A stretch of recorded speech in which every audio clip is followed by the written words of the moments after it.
ఈ 5 గుణాలు కలిగి ఉంటారు. త్వరగా చెప్పేసి ముగిస్తాను.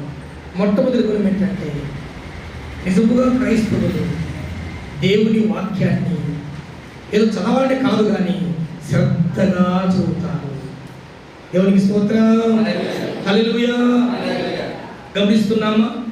శ్రద్ధగా దేవుని యొక్క వాక్యాన్ని చదువుతారు. ఎందుకు చెప్పండి?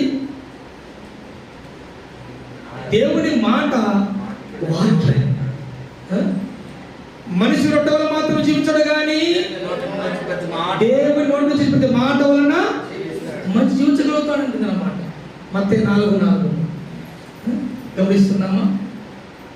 దేవుని వాక్యాన్ని చదివే వాళ్ళే నిజమైన క్రైస్తవులు. ఎప్పుడు చదవాలి? క్యాలెండర్లో ఒక వాక్యం చదువుకొని చదివాను